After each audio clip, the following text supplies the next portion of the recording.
जय हिंद दोस्तों, स्वागत है आपका हमारे YouTube चैनल पे। ये वर्ल्ड ज्योग्राफी की आज से हम श्रृंखला प्रारंभ कर रहे हैं। अगर आपको हमारी वीडियोस प्लीज़ अच्छी लगेंगी तो प्लीज़ लाइक शेयर करिए एंड कमेंट करके ज़रूर बताइए। और इसके बाद मैं आप सारी जीएस की जितनी भी श्रृंखलाएँ हैं आपको प्रोवाइड की जाएगी इसी YouTube चैनल पे। तो प्लीज़ आप बताइएगा, क्योंकि ये हमारा ये फर्स्ट वीडियो है यूट्यूब चैनल पे। तो प्लीज़ आप अपना फीडबैक ज़रूर दीजिएगा। चलिए स्टार्ट करते हैं। पहला चैप्टर है ब्रह्मांड और सौरमंडल। फर्स्ट क्वेश्चन है, इन निम्नलिखित खगोलीय पिंड में से किसमें हीलियम 3 जो कि ऊर्जा का एक संभावित स्रोत है प्रचुर मात्रा में पाया जाता है? तो इसका आंसर है शनि ग्रह। आइए एक्सप्लेनेशन देख लेते हैं। शनि ग्रह सूर्य से दूरी के अनुसार छठा और आकार की दृष्टि से सौरमंडल का दूसरा सबसे बड़ा ग्रह है। नग्न आँखों से दिखने वाला यह सौरमंडल का अंतिम ग्रह है। इस ग्रह में हीलियम 3 हाइड्रोजन जो कि ऊर्जा का एक संभावित स्रोत है प्रचुर मात्रा में पाया जाता है। शनि की सबसे महत्वपूर्ण विशेषता वलयों से घिरा होना है। इसका सबसे बड़ा उपग्रह टाइटन है। तो शनि का जो उपग्रह है वो क्या है? टाइटन है। और आप शनि का और भी जो उपग्रह हैं उसको आप नोट कर लीजिए। जैसे रिया है, लापेटस है, टेथिस है। रिया है, लापेटस और टेथिस। तो टाइटन, रिया, लापेटस और टेथिस ये शनि के उपग्रह हैं। नेक्स्ट क्वेश्चन है, निम्नलिखित में से किस गैस को सूर्य के क्रोमोस्फीयर में सर्वप्रथम खोजा गया था? तो इसका आंसर है हीलियम। हीलियम की खोज 1868 में एक ग्रहण के दौरान क्रोमोस्फीयर में देखी गई उत्सर्जन लाइनों से हुई थी। निम्नलिखित हीलियम एक रासायनिक तत्व है जो प्रायः गैसीय अवस्था में रहता है। यह एक निष्क्रिय गैस या नोबल गैस है तथा यह गैस रंगहीन, गंधहीन, स्वादहीन, विषहीन भी है। इसका परमाणु क्रमांक कितना होता है? 2 है। और सभी तत्वों में इसका क्वथनांक और गलनांक सबसे कम होता है। बिग बैंग निम्नलिखित में के उद्भव की व्याख्या करता है? तो इसका आंसर हो जाएगा ब्रह्मांड। वर्तमान समय में ब्रह्मांड की उत्पत्ति संबंधी सर्वमान्य सिद्धांत बिग बैंग सिद्धांत है और यह सिद्धांत ब्रह्मांड, आकाशगंगा, सौरमंडल की उत्पत्ति से संबंधित है। इस सिद्धांत का प्रतिपादन जॉर्ज लेमैत्रे ने किया था।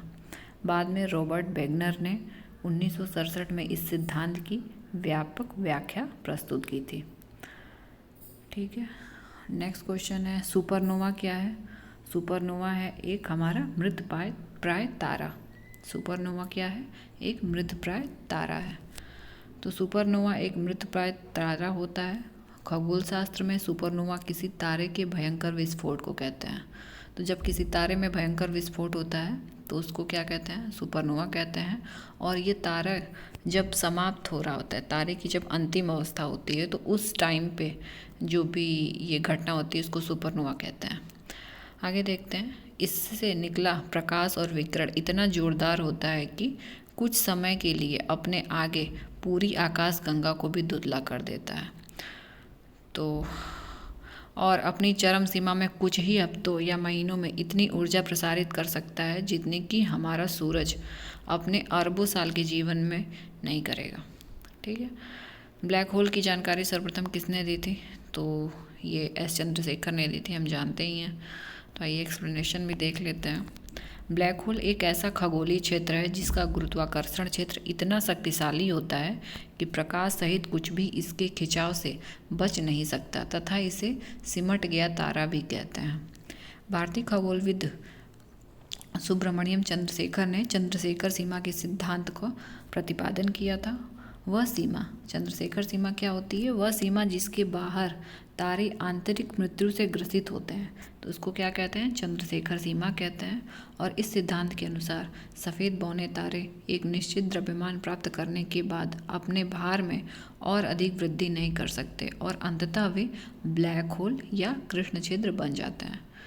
तो इसका गुरुत्वाकर्षण क्षेत्र इतना प्रबल होता है कि सूर्य का प्रकाश भी इसके क्षेत्र से होकर बच नहीं निकल पाता।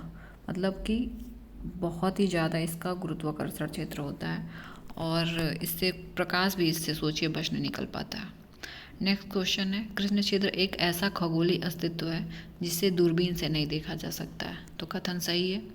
कारण देखते हैं, कृष्ण छिद्र पर गुरुत्वीय क्षेत्र इतना प्रबल होता है कि प्रकाश को भी बच नहीं निकलने देता। तो अभी हमने बताया कि इसका गुरुत्वीय क्षेत्र इतना प्रबल होता है कि प्रकाश भी बच नहीं निकल पाता इससे।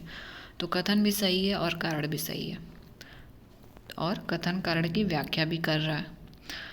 तो एक्सप्लेनेशन देख लेते हैं। कृष्ण छिद्र एक ऐसा खगोलीय अस्तित्व है जिसे दूरबीन से नहीं देखा जा सकता है। क्यों? क्योंकि इसका कृष्ण छिद्र पर गुरुत्वीय क्षेत्र इतना प्रबल होता है कि यह प्रकाश को भी बच नहीं निकलने देता है। जिन वस्तुओं में प्रकाश का परावर्तन होता है उन्हीं वस्तुओं को हम देख सकते हैं।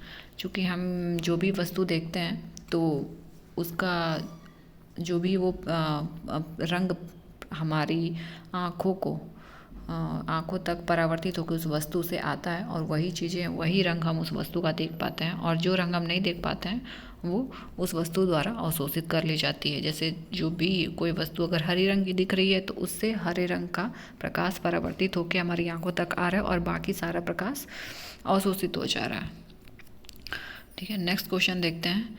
सुमेलित करना है। मेसॉन की खोज किसने की थी? तो इसकी खोज की थी हिडेकी युकावा ने। पॉजिट्रॉन की खोज किसने की थी? CD एंडरसन एंड UF हेस ने। ये दोनों सही हैं। सूर्य और तारों में ऊर्जा का सिद्धांत किसने दिया था? तो HA बेथे ने दिया था। और नेक्स्ट है परायूरेनियम तत्वों का संश्लेषण, तो यही गलत हो जाएगा। आइए एक्सप्लेनेशन देख लेते हैं। तो मेसॉन की खोज हिडेकी युकावा ने की थी, ये जापान के थे। पॉजिट्रॉन की खोज CD एंडरसन ने की थी, और सूर्य और तारों में ऊर्जा के सिद्धांत का प्रतिपादन HA बेथे ने किया था। और प्रथम नाभिकीय रिएक्टर वैज्ञानिक एर्निको फर्मी के निर्देशन में अमेरिका के शिकागो विश्वविद्यालय में बनाया गया। तो लियोनिड उल्का दृष्टि क्या होती है? एक ऐसी परिघटना थी जो 33 वर्ष बाद घटी थी। एक परिघटना जिसमें टेम्पल ट्यूबल नामक धूमकेतु जुड़ा है, और एक टूटते तारे की परिकल्पना है। तो आकाश से गुजरने वाली कठोर पदार्थ की वह संयति जो पृथ्वी के वायुमंडल के साथ घर्षण द्वारा गर्म होकर जलने लगती है उसे उल्का कहते हैं। उल्का जो सामान्य रूप से टूटता तारा था लियोनिड भी कहा जाता है। ये आकाश को प्रकाश की चमकती हुई चमकीली लकीर सदृश होते हैं जिन्हें टूटने वाला तारा कहा जाता है। कुछ वायुमंडल पृथ्वी के घर्षण से पूर्णतः जल नहीं पाते और चट्टानों के रूप में गिर जाते हैं पृथ्वी पर, जिसे हम क्या कहते हैं? उल्का पिंड कहते हैं। पृथ्वी में से यह किसका मत था कि पृथ्वी निम्नलिखित में से यह किसका मत था कि पृथ्वी सूर्य की परिक्रमा करती है? तो ये सूर्य केंद्रित अवधारणा किसने दी थी? वराहमिहिर ने दी थी। वराहमिहिर का मत था कि पृथ्वी सूर्य की परिक्रमा करती है, और इनकी रचनाएं क्या थी? बृहत संहिता, पंचसिद्धांतिका। वराहमिहिर की रचनाएं हैं बृहत संहिता और पंच सिद्धांतिका। आर्यभट्टियन और सूर्य सिद्धांतिका, ये किसकी रचना है? आर्यभट्ट की रचना है। ठीक है दोस्तों, नेक्स्ट क्वेश्चन है तारे का रंग सूचक है। तारे का रंग क्या बताता है? उसके ताप को बताता है। तारे का रंग उसके नियमित वर्णक्रम अर्थात उसकी तरंगदैर्ध्य के विकिरण की तीव्रता के आधार पर निर्धारित किया जाता है। किसी भी तारे का रंग उसके तापमान का सूचक होता है। और तारों में नाभिकीय संलयन की क्रिया से क्या होती है? ऊष्मा उत्पन्न होती है। हम जानते हैं कि सूर्य और तारों में जो ऊष्मा उत्पन्न होती है, ऊर्जा उत्पन्न होती है, उसका कारण क्या है? नाभिकीय संलयन। तो ये बहुत इम्पोर्टेंट है, नाभिकीय संलयन द्वारा ऊर्जा उत्पन्न होती है, इसको ध्यान रखना है। नेक्स्ट क्वेश्चन है एक निश्चित आकृति में व्यवस्थित ताराओं का समूह क्या कहलाता है? तो इसको हम कहते हैं नक्षत्र। एक निश्चित आकृति में व्यवस्थित ताराओं का समूह नक्षत्र कहलाता है। अर्थात खगोल शास्त्र में आकाश में दिखने वाले कुछ चमकीले तारों का एक ऐसा समूह जो एक तल में स्थित दिखता है तारामंडल अथवा नक्षत्र कहलाता है। सेंटोरस सबसे बड़ा तारामंडल है जिसमें 94 तारे हैं। तो सबसे बड़ा तारामंडल कौन सा है? सेंटोरस है। उसमें कितने तारे हैं? 94 तारे हैं। हाइड्रा में कम से कम 68 तारे हैं। निहारिका प्रकाशवान आकाशीय पिंड है। इसमें निहारिका के बारे में भी हम पढ़ लेते हैं। निहारिका क्या होता है? एक प्रकाशवान आकाशीय पिंड होता है जो गैस और धूल के कणों से बना होता है। एंड्रोमेडा क्या होता है? जो विकल्प सी में दे रखा है, एंड्रोमेडा हम जानते हैं कि पृथ्वी की सबसे निकटतम निहारिका होती है। ठीक है, तो नेक्स्ट क्वेश्चन है हमारी आकाशगंगा जो कैसी वर्गीकृत की गई है। कैसी हमारी आकाशगंगा? सर्पिलाकार गैलेक्सी के रूप में। आकाशगंगा सर्पिलाकार गैलेक्सी के रूप में वर्गीकृत की गई है। आकाशगंगा या मंदाकिनी, हमारी आकाशगंगा का नाम क्या है? मंदाकिनी। ब्रह्मांड में विभिन्न द्रव्यों के एक साथ संकेंद्रण के फलस्वरूप तारों का निर्माण होता है। इन तारों का बड़ा समूह मिलकर आकाशगंगा का निर्माण करता है। हमारी पृथ्वी की अपनी एक मंदाकिनी है जिसे हम क्या कहते हैं? मिल्की वे या दुग्ध मेखला। इसकी आकृति कैसी होती है? सर्पिलाकार गैलेक्सी के रूप में होती है। ठीक है, तो नेक्स्ट क्वेश्चन है किसके दिन की अवधि तथा उसके अक्ष का झुकाव सन्निकटता पृथ्वी के ही समान है। तो पृथ्वी के समान क्या होता है? मंगल ग्रह के बारे में बात चल रही है। जैसे कि हम सूर्य से दूरी के बढ़ते क्रम में देखते हैं तो पहले सूर्य आता है, फिर पृथ्वी, सूर्य आता है, फिर बुध, मंगल, बृहस्पति, शनि, ऐसे आता है। तो बुध, शुक्र, पृथ्वी, तो मंगल की जो अक्ष का झुकाव है वो पृथ्वी के ही समान है। ठीक है, तारे अपनी ऊर्जा प्राप्त करते हैं। अभी हमने पीछे बताया कि आपको कि सूर्य और तारों में जो ऊर्जा का स्रोत होता है वो नाभिकीय संलयन से होता है। तो पहला है नाभिकीय संलयन से, ये सही है। गुरुत्वीय संकुचन से, हाँ ये भी सही है। रासायनिक अभिक्रिया जैसी इसमें कोई बात नहीं होती है और ना ही नाभिकीय विखंडन जैसी इसमें कोई बात होती है, क्योंकि नाभिकीय विखंडन परमाणु बम में होता है। तारे अपनी ऊर्जा नाभिकीय संलयन से प्राप्त करते हैं तथा अत्यधिक गुरुत्वाकर्षण के कारण संकुचित हो जाते हैं, जिसके परिणाम स्वरूप उसका तापमान बढ़ जाता है और नाभिकीय संलयन की प्रक्रिया प्रारंभ हो जाती है। इसमें मुख्य रूप से हाइड्रोजन गैस होती है जो निरंतर क्रोड में आकर हीलियम में परिवर्तित हो जाती है। तो हाइड्रोजन किस में बदल जाता है? हीलियम में बदल जाता है। तो हाइड्रोजन से हीलियम में बदलने पर ही इसको क्या कहते हैं? नाभिकीय संलयन कहते हैं। एंड इससे ऊर्जा हमारी प्राप्त होती है। इससे मुक्त ऊर्जा, इसमें बहुत सारी ऊर्जा निकलती है। तो इस प्रक्रिया में मुक्त ऊर्जा के कारण तारों की सतह का जो तापमान होता है वो क्या होता है? बढ़ जाता है। ठीक है, अब इसमें मिलान करना है कि कौन ग्रह है, कौन उपग्रह है, कौन पुच्छल तारा है। तो हम जानते हैं कि हमारा ग्रह क्या हो जाएगा? यूरेनस हो जाएगा। उपग्रह क्या हो जाएगा? चंद्रमा हो जाएगा। पुच्छल तारा क्या इसमें? हैली है। और कृत्रिम उपग्रह यान कौन सा हो जाएगा? एक मैरिनर हो जाएगा। तो हमारा इसमें आंसर हो जाएगा फर्स्ट वाला। ग्रह क्या है? यूरेनस। उपग्रह क्या है? चंद्रमा। पुच्छल तारा क्या है? हैली। और कृत्रिम उपग्रह क्या है? मैरिनर। सूर्य से पृथ्वी तक प्रकाश को आने में लगभग समय कितना लगता है? तो 8 मिनट कुछ सेकंड लगते हैं। 8 मिनट 19 सेकंड का समय लगता है। ठीक है, और पृथ्वी जो है इसके सतह का जो तापमान होता है, सूर्य के सतह का जो तापमान होता है वो कितना होता है? लगभग 6000 डिग्री सेंटीग्रेड होता है। और सूर्य का जो 6000 डिग्री सेंटीग्रेड तापमान पे सूर्य हमें किस कलर का दिखाई देता है? ये पीला कलर का दिखाई देता है। और सूर्य का बाहरी भाग जो होता है उसको क्या कहते हैं? क्रोमोस्फियर कहते हैं। और सूर्य के केंद्रीय भाग को जो कोर कहलाता है उसका तापमान कितना होता है? देख रहे हैं आप कितना ज़्यादा है? इतना ज़्यादा होता है। नेक्स्ट क्वेश्चन है अंतरिक्ष यात्री को आकाश का रंग कैसा दिखाई देगा? तो ये जानते हैं कि हम कि काला दिखाई देता है। अंतरिक्ष यात्री को अंतरिक्ष में आकाश का रंग काला दिखाई पड़ता है। क्यों? क्योंकि अंतरिक्ष में वायुमंडल क्या होता है? एब्सेंट होता है, जिससे प्रकाश का प्रकीर्णन नहीं हो पाता है। अभी हमने पीछे एक क्वेश्चन में देखा था कि जो भी वस्तु का रंग दिखता है उससे जो परावर्तित होकर हमारी आंखों तक आता है वही कलर हमें उस वस्तु का दिखाई देता है। तो चूँकि वहाँ पे अंतरिक्ष में वायुमंडल नहीं है तो वहाँ पे प्रकाश का प्रकीर्णन नहीं हो पाता है। ठीक है, और इससे क्या होता है कि पृथ्वी से आकाश का रंग सूर्य के प्रकाश के प्रकीर्णन के कारण ही नीला दिखाई देता है और अंतरिक्ष यात्री को आकाश का रंग काला दिखाई देता है। सूर्य की परिक्रमा में कौन सा ग्रह सर्वाधिक समय लेता है? तो जो सबसे दूर होगा वो ज़्यादा समय लेगा। सबसे दूर कौन सा है सूर्य से? ये वरुण है। सूर्य की परिक्रमा करने में सर्वाधिक समय वरुण यानी कि नेपच्यून लेता है। ठीक है। पार्थिव वर्षों में 164.8 पार्थिव वर्षों में सूर्य की एक परिक्रमा पूरी करता है, यानी कि इसको सबसे ज़्यादा समय लेता है। सबसे कम समय कौन लेता है? जो सबसे नज़दीक होगा, यानी कि बुध ग्रह, और इसको कितना समय लगता है? 88 दिन लगता है। ठीक है। ग्रीक लोग इसे क्या कहते हैं? अपोलो कहते हैं। बुध ग्रह को क्या कहते हैं ग्रीक लोग? अपोलो कहते हैं। ब्लू मून परिघटना होती है, तो ब्लू मून परिघटना होती है कि एक ही माह में 2 पूर्णिमा हो जाए, तो उसको क्या कहते हैं? ब्लू मून परिघटना। जब एक ही माह में 2 पूर्णिमाएँ हों तो उसे ब्लू मून की परिघटना होती है कहते हैं। ठीक है।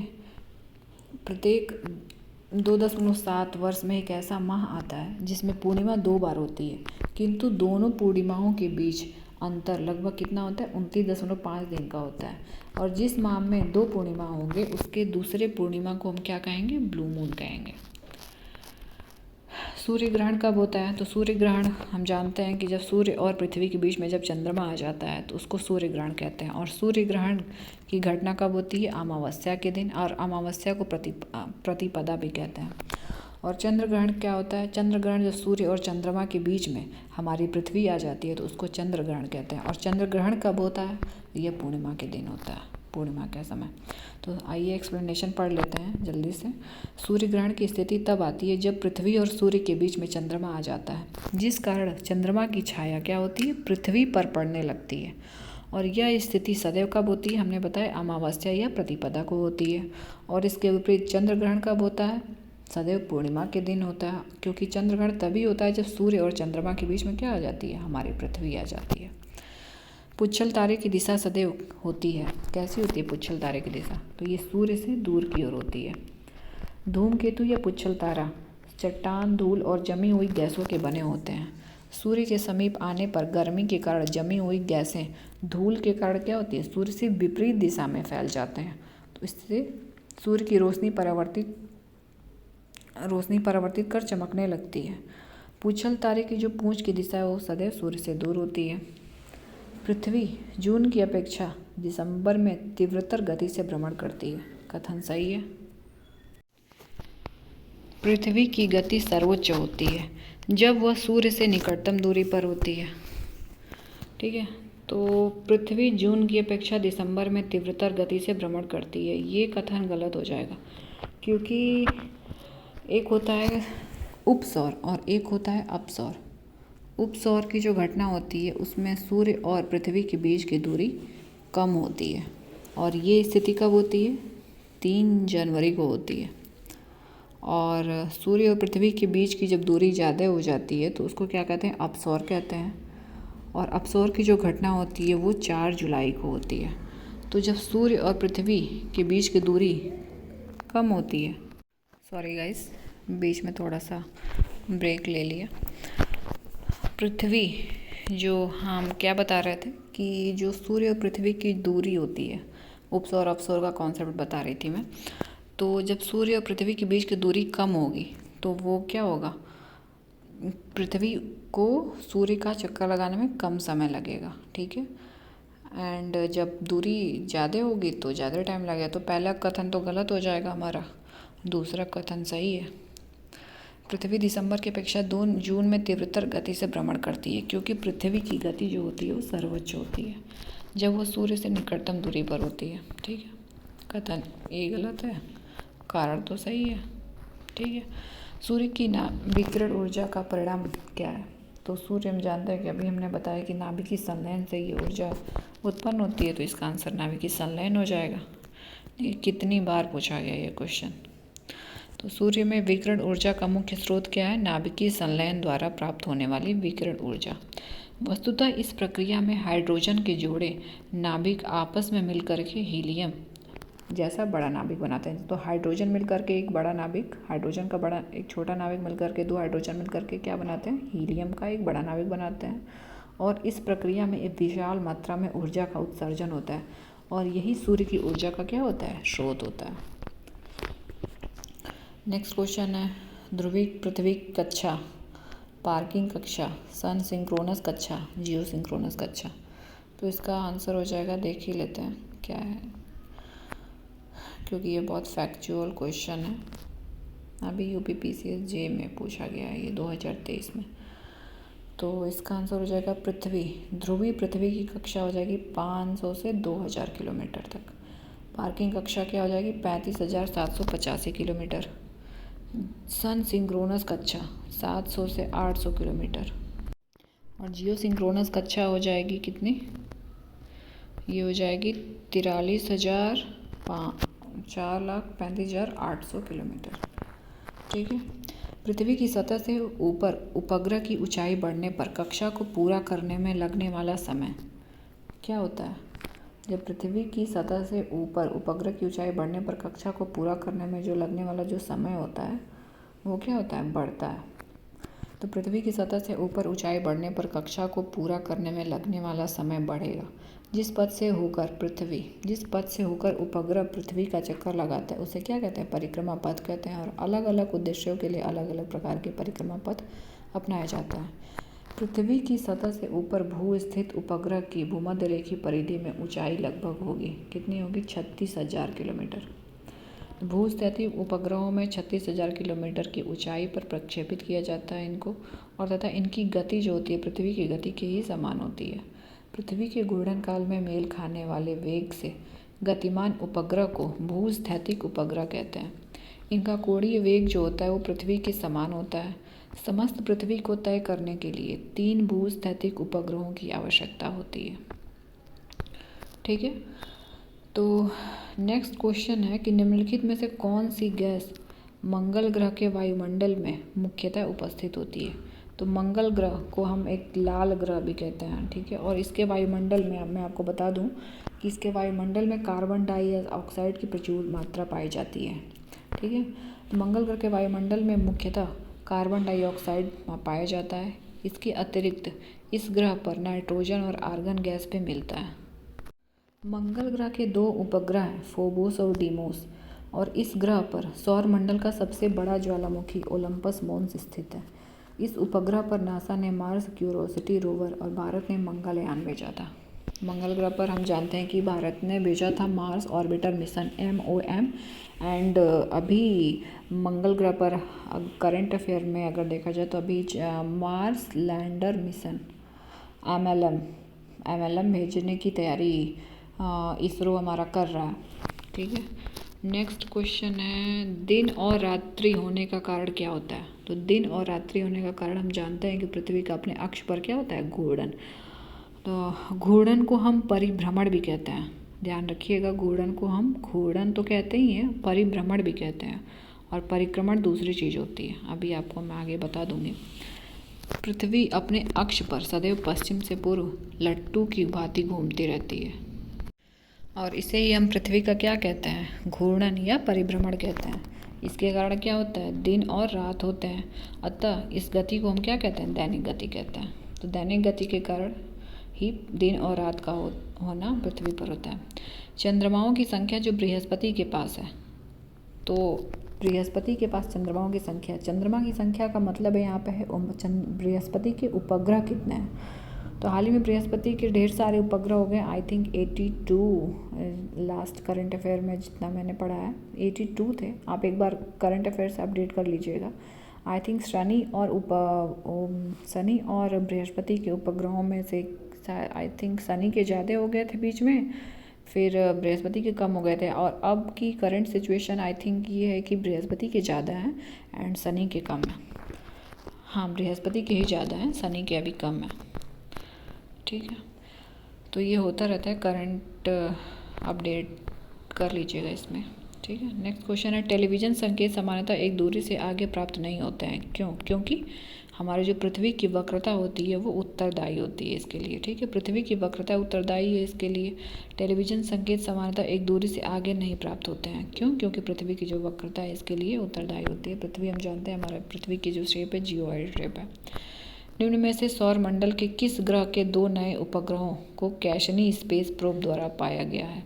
तो इसका आंसर क्या हो जाएगा, शनि। शनि सूर्य से छठा ग्रह है तथा बृहस्पति के बाद सौर मंडल का सबसे बड़ा ग्रह है। ठीक है। सबसे बड़ा ग्रह कौन सा है, बृहस्पति है। बृहस्पति के बाद कौन सा है, शनि है। फिर उसके बाद क्या, अरुण है, फिर वरुण है। ठीक है। औसत व्यास में पृथ्वी से 9 गुना बड़ा शनि एक गैस दानव है। इसका घनत्व तो इतना होता है, आप देख लीजिएगा, ठीक है। कैसिनी स्पेस प्रोब एक अंतरिक्ष यान मिशन है जो 2004 में हमारे सौर मंडल के दूसरे सबसे बड़े ग्रह शनि और प्राकृतिक उपग्रहों का अध्ययन कर रहा है। ठीक है, 2004 से अध्ययन कर रहा है। वर्तमान समय में शनि के पास कितने हैं? अभी मैंने बताया कि 82 उपग्रहों का पता लगाया गया। इसका सबसे बड़ा उपग्रह क्या है? टाइटन है। और टाइटन के पास एक और उपग्रह होता है, रियो, टाइटन एंड रियो। ठीक है, दो ग्रह जिसके पास अपने उपग्रह नहीं है, तो वो कौन से दो ग्रह हैं? बुध और शुक्र।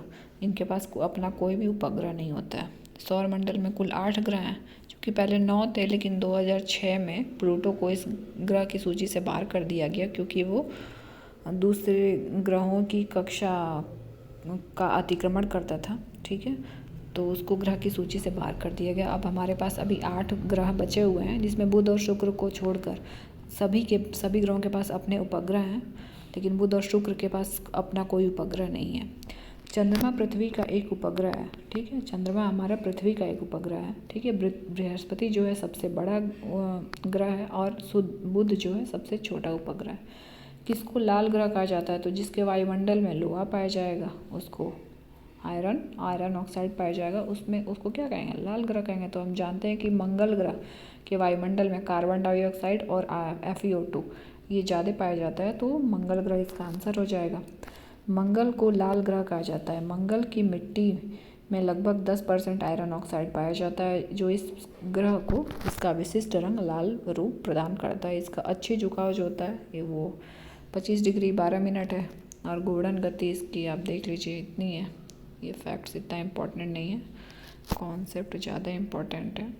ठीक है, और पृथ्वी से इसकी काफ़ी समानता है। ठीक है, मंगल ग्रह पृथ्वी से पास में, जैसे बुध है, फिर शुक्र है, फिर पृथ्वी है, फिर मंगल है। ठीक है, तो ये मंगल ग्रह पृथ्वी से समानता रखता है। ये पृथ्वी के सदृश ग्रह भी माना जाता है। शनि ग्रह के वायुमंडल में निम्नलिखित में से कौन सी गैस सबसे अधिक मात्रा में पाई जाती है? तो शनि ग्रह के वायुमंडल में सबसे ज़्यादा पाई जाती है मीथेन। शनि ग्रह के वायुमंडल में मीथेन पाई जाती है। अमोनिया भी शनि ग्रह के वायुमंडल में पाई जाती है, और हाइड्रोजन, हीलियम जैसी गैसें भी पाई जाती हैं। तो आइए एक्सप्लेनेशन देख लेते हैं। शनि ग्रह के वायुमंडल में हाइड्रोजन, हीलियम, मीथेन और अमोनिया गैसें मुख्य रूप से पाई जाती हैं। शनि ग्रह का वायुमंडल अधिकांशतः हाइड्रोजन गैस से निर्मित है। इसके बाद हीलियम की सर्वाधिक मात्रा पाई जाती है। मीथेन और अमोनिया की भी अल्प मात्रा पाई जाती है। ठीक है, किस ग्रह का रंग लाल दिखाई देता है? तो इसका आंसर हो जाएगा मंगल, क्योंकि अभी हमने पढ़ा ऊपर कि इसके वायुमंडल में इसके क्या पाया जाता है? आयरन ऑक्साइड पाया जाता है। ठीक है, नेक्स्ट है क्वेश्चन, मंगल, यूरेनस, शुक्र और पृथ्वी। तो आइए हम एक्सप्लेनेशन देख लेते हैं। मंगल क्या है? मंगल एक लाल है। यूरेनस या अरुण क्या है? हरा रंग का है। शुक्र ग्रह क्या है? सबसे चमकदार होता है, क्योंकि इसको हम सांझ का तारा या बोर का तारा भी कहते हैं। और पृथ्वी कैसा ग्रह? हमारा ये नीला ग्रह। हम जानते हैं कि इस पर पानी की मात्रा ज़्यादा है, इसलिए ये नीला ग्रह इसको कहते हैं। निम्नलिखित ग्रहों में से कौन सा ग्रह सूर्य के चारों ओर पूरब से पश्चिम की तरफ घूमता है? तो पूरब से पश्चिम, देखिए हमारी पृथ्वी जो होती है पश्चिम से पूर्व घूमती है, लेकिन दो ऐसे ग्रह हैं जो सूर्य की घूर्णन दिशा से विपरीत दिशा में घूर्णन करते हैं, यानी कि पश्चिम से पूर्व ना घूम करके वो पूर्व से पश्चिम घूमते हैं। वो कौन से हैं? बुध के बाद शुक्र है, और वरुण से पहले अरुण है, यानी कि अरुण और शुक्र। ठीक है, आइए देख लेते हैं। यही एक्सप्लेनेशन में लिखा हुआ है, मैंने आपको बता दिया। नेक्स्ट क्वेश्चन है, पृथ्वी के तरल क्रोड से भिन्न चंद्रमा का क्रोड कैसा है? तो पृथ्वी का तरल कोर, पृथ्वी का इनर कोर और आउटर कोर हम पढ़े हुए हैं। जैसे कि पृथ्वी की जो क्रस्ट मेंटल कोर वाला जो टॉपिक पढ़ेंगे उसमें आप देखेंगे कि आउटर कोर हमारा जो लिक्विड फॉर्म में होता है, लेकिन इनर कोर में क्या होता है? भारी धातुएं पाई जाती हैं। तो भारी धातुएं पाए जाने के कारण पृथ्वी का जो इनर कोर होता है वो ठोस होता है। लेकिन चंद्रमा का क्रोड कैसा है, ये इसमें पूछा गया। तो चंद्रमा का क्रोड हमारा क्या है? पृथ्वी का जो इनर कोर होता है, इनर कोर जो होता है वो ठोस होता है। हाँ, और चंद्रमा का कैसा होता है? ये भी ठोस है। हाँ, पृथ्वी के तरल कोर से भिन्न इनर कोर, आउटर कोर। हाँ, चंद्रमा का कोर क्या है? ठोस है। चंद्रमा पृथ्वी का एकमात्र और सौर प्रणाली का 5वां सबसे बड़ा उपग्रह है। चंद्रमा की उत्पत्ति पृथ्वी से मानी जाती है, चंद्रमा पर 20 जुलाई 1969 में अपोलो सेकंड मानवयुक्त प्रथम अंतरिक्ष यान उतरा था। ठीक है, तो अपोलो सेकंड कब उतरा था? मानवयुक्त अंतरिक्ष यान है, ये चंद्रमा पर उतरा था। चंद्रमा पर पृथ्वी के जैसा वायुमंडल नहीं होता है। चंद्रमा को जितनी सूर्य की रोशनी प्राप्त होती है उसका 7% परावर्तित करता है। ठीक है, पृथ्वी पर प्राप्त सूर्य की रोशनी का कितने प्रतिशत खगोल भौतिक वैज्ञानिकों के अनुसार परावर्तित होता है? एक्चुअली ये पूछा गया इसमें कि पृथ्वी का ऊष्मा बजट कितना होता है। तो हम जानते हैं कि पृथ्वी का ऊष्मा बजट हम बचपन से पढ़ते आ रहे हैं कि 35% होता है। ठीक है, तो ये एक्सप्लेनेशन भी देख ही लेते हैं। सूर्य तप और पार्थिव विकिरण में संतुलन के कारण पृथ्वी का औसत तापमान एक समान रहता है। इस संतुलन को ही पृथ्वी का ऊष्मा बजट कहते हैं। ऊष्मा की कुल 100 इकाइयों में से 35 इकाइयाँ पृथ्वी के धरातल पर पहुँचने के पहले ही अंतरिक्ष में परावर्तित हो जाती हैं और शेष 65 इकाइयाँ जो होती हैं वो अवशोषित होती हैं। इनमें 14 इकाई जो होता है वो वायुमंडल में और 51 इकाई पृथ्वी के धरातल द्वारा अवशोषित की जाती हैं। इनमें 17 इकाई जो होती हैं वो सीधे अंतरिक्ष में परावर्तित हो जाती हैं और 34 इकाइयाँ जो होती हैं वो वायुमंडल में प्रत्यक्ष पार्थिव विकिरण, तापी समन, ऊष्मा विक्षोभ और वाष्पीकरण संघनन की गुप्त ऊष्मा के द्वारा अवशोषित कर ली जाती हैं। ठीक है, नेक्स्ट क्वेश्चन है हमारा, ग्रहों को उनके आकार के आधार पर अवरोही क्रम में बताना है। तो सबसे पहले हो जाएगा बृहस्पति, फिर शनि, फिर अरुण, वरुण, पृथ्वी, फिर शुक्र, मंगल, फिर बुध। बुध इसमें सबसे छोटा ग्रह, बृहस्पति सबसे बड़ा ग्रह, तो इसका आंसर ए हो जाएगा। नेक्स्ट क्वेश्चन है, ये भी वही है, नहीं इसमें ग्रहों की परिधियाँ सूर्य के निकटतम से प्रारंभ करते हुए कौन सी स्थित है? तो ये हो जाएगा तुम्हारा, हाँ, सूर्य से दूरी के क्रम में इसमें कौन कौन सा दे रहा है? बुध, शुक्र, पृथ्वी, मंगल, बृहस्पति, शनि, अरुण, वरुण। 4 3 2 1 4 3 2 1 C option. बुध, शुक्र, पृथ्वी, मंगल, बृहस्पति, शनि, हाँ सॉरी 4 3 1 2। हमारे सौर मंडल में सबसे चमकदार उपग्रह कौन सा होता है? तो हम जानते हैं सांझ का तारा, बोर का तारा, इसको हम कहते हैं शुक्र ग्रह को कहते हैं, तो शुक्र का इसका आंसर हो जाएगा। और पृथ्वी से समानता के कारण इसको क्या कहते हैं? पृथ्वी की जुड़वा बहन भी कहते हैं। तो सांझ का तारा, बोर का तारा, पृथ्वी की जुड़वा बहन, ये सब हम किसको कहते हैं? शुक्र ग्रह को कहते हैं। सौर मंडल का सबसे बड़ा ग्रह कौन सा है? तो ये बृहस्पति ग्रह है, जो सौर मंडल का सबसे बड़ा ग्रह है। सौर मंडल का सबसे छोटा ग्रह कौन सा है? सूर्य के पास जो होता है, जो बुध ग्रह है। और सौर मंडल का सर्वाधिक चमकीला ग्रह कौन सा होता है? अभी पढ़े हैं, सांझ का तारा, बोर का तारा, ये शुक्र ग्रह हो जाएगा। और सौर मंडल का मंदतम गति वाला ग्रह, तो सबसे जो धीमा घूमता है वो कौन सा है? तो जो सबसे धीमा घूमता है तो वो वरुण हो जाएगा। मंगल तो ये गलत हो जाएगा। ठीक है, सूर्य के निकटतम ग्रह कौन सा है? तो भी हमने देखा बुध ग्रह है। ठीक है, और बुध ग्रह को अपोलो के नाम से भी जाना जाता है। नेक्स्ट क्वेश्चन है, अंतरिक्ष यान मैगलन किस ग्रह पर भेजा गया था? तो ये अभी हमने शायद ऊपर पढ़ा था कि ये मंगल ग्रह पर भेजा गया था मैगलन। और MOM और MLM अभी हमने आपको बताया कि Mars orbiter mission, Mars lander mission, ये हमारा मंगल ग्रह के लिए ही है। ठीक है, और मंगल ग्रह का जो 2 उपग्रह वो क्या है? फोबोस और डीमोस है। पृथ्वी की परिक्रमण दूरी सदा झुकी होती है। पृथ्वी की परिक्रमण दूरी कितनी होती है? 23.5, तो 23 डिग्री 30 मिनट, डी ऑप्शन सही हो जाएगा। ठीक है, पृथ्वी अपने अक्ष पर 23.5 डिग्री झुकी हुई है। इस झुके हुए अक्ष के सहारे ही पृथ्वी अपनी धुरी पर लगभग 1000 मील प्रति घंटे की गति से चक्कर लगाती है। अपने अक्ष पर एक चक्कर पूरा करने में पृथ्वी को लगभग 24 घंटे का समय लगता है। ठीक है, पृथ्वी पर से चंद्रमा के पृष्ठ का केवल एक फलक ही दिखाई देता है। कथन ए, पृथ्वी पर से चंद्रमा के पृष्ठ का केवल एक फलक ही दिखाई देता है। हाँ सही है।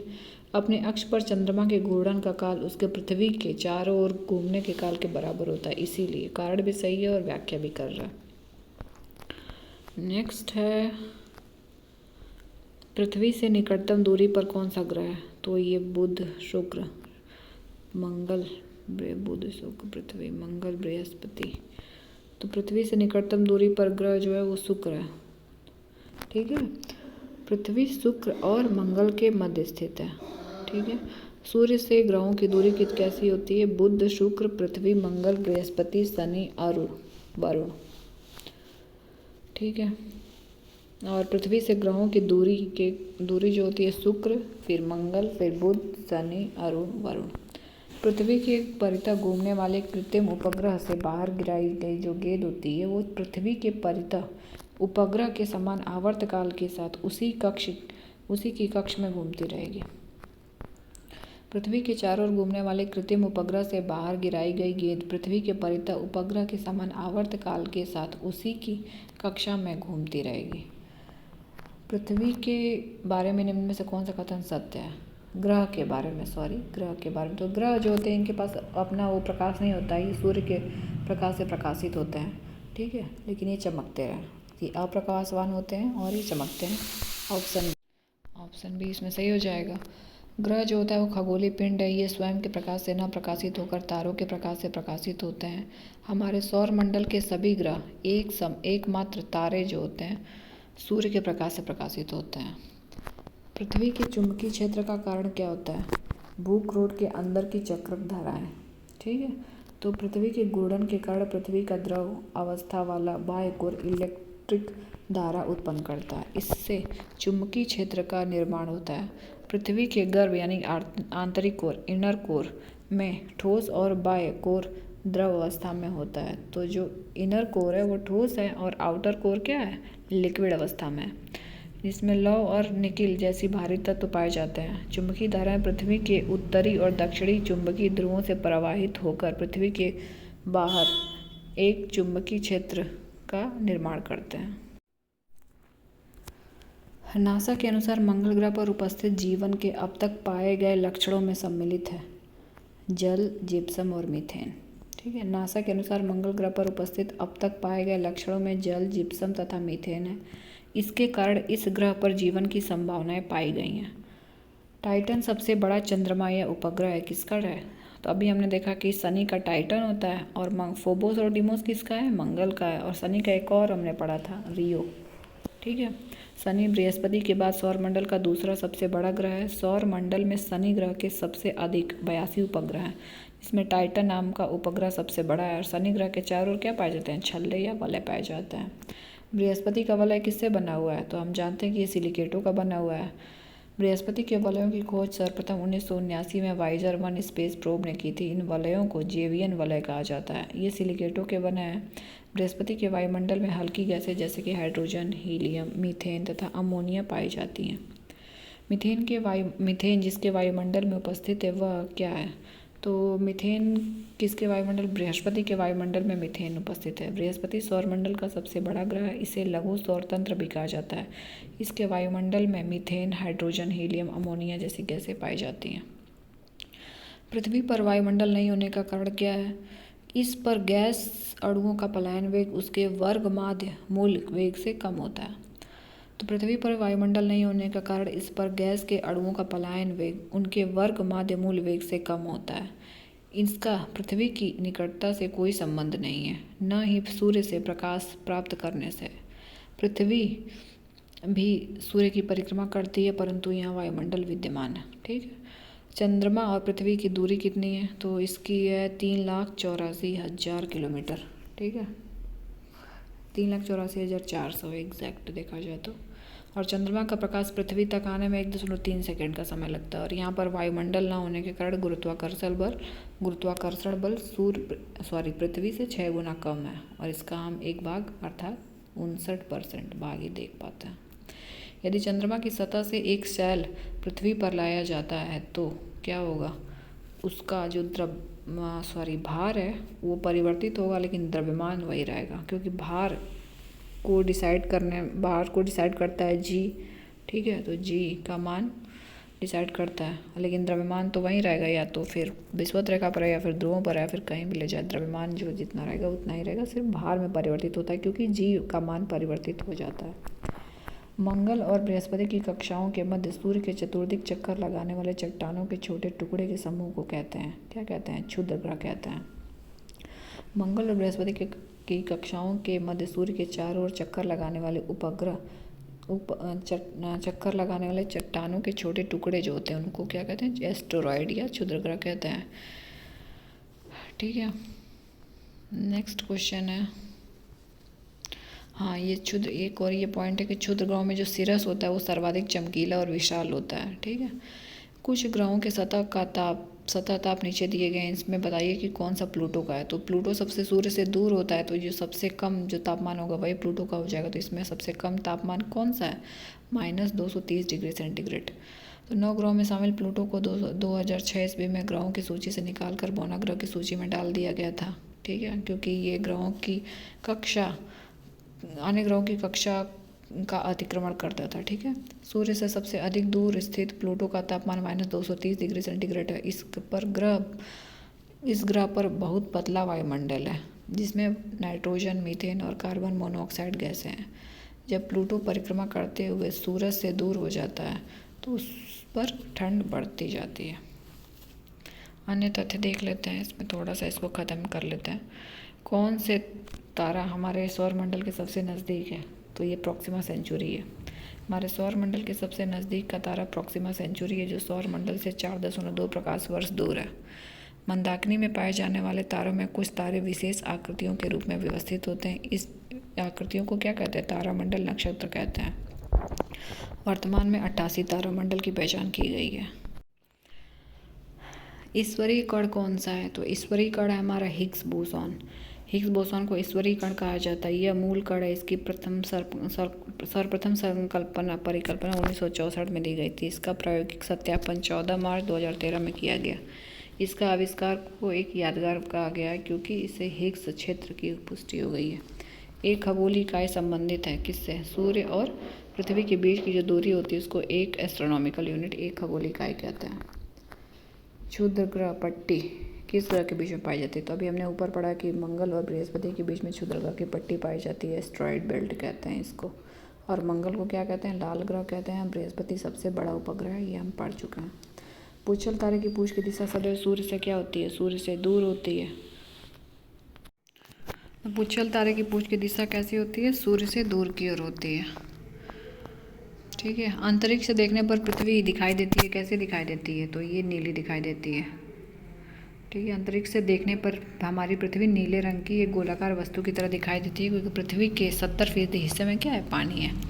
पृथ्वी पर जीवन की उत्पत्ति कब हुई थी? लगभग 3.5 बिलियन वर्ष पहले।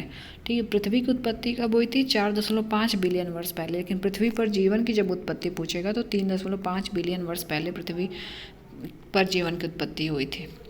निम्नलिखित में से कौन सा जलवायु परिवर्तन के खगोलीय सिद्धांतों से संबंधित नहीं है? तो सौर किरणित ऊर्जा, इसमें ये नहीं होगा।